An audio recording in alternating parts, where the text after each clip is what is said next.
So hi everybody, it's Anna Garliff, Communication Specialist with the Oldman Watershed Council, and I'm standing here today with...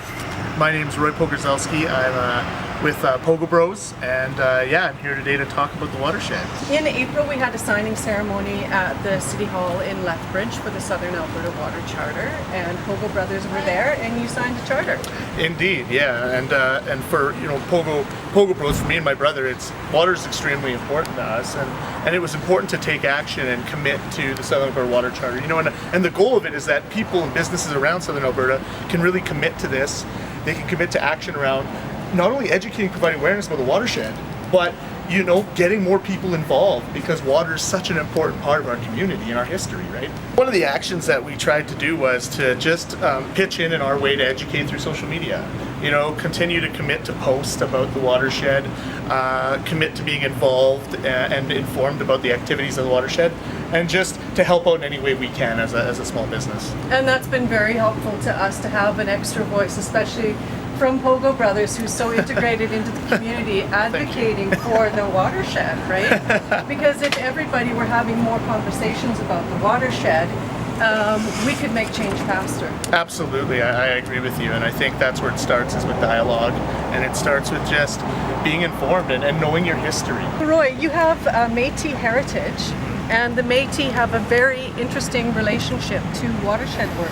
Could you tell us about that? Yeah, I mean, back in the previous days, the Métis used to have large river lots that always ran from the water up in kind of almost like a tight rectangular fashion. And down to the river. And, right. and our communities put it that way so that every family had access to water, because of the importance around just even cultivating the land and being a part of that cultural element. So we have a huge connection, as Métis people, to always utilizing and protecting our environment and our water. And so for me and my brother, this is always a very important aspect of what we do. As water keepers, as stewards of the land, it was really important for our ancestors, especially up in our area, northern Saskatchewan, to make sure that they did everything possible to ensure that the environment would sustain the culture, the life, the activities, whether it be even the conservation of the animals, conservation of their land base. It was important for them to watch over that water and ensure that everyone had access to it. Access was huge. We just finished a timeline, a historical timeline.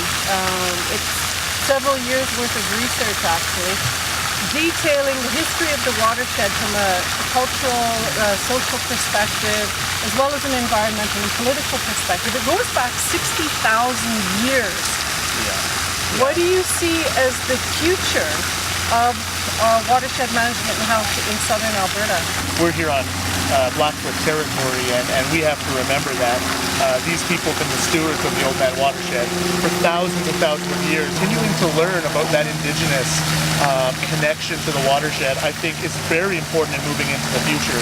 But secondly, we need to conserve this for future generations. I just encourage others to get involved any way that they can.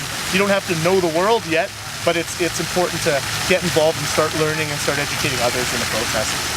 Thanks very much for your time today, Roy. Hey, thank you for having me.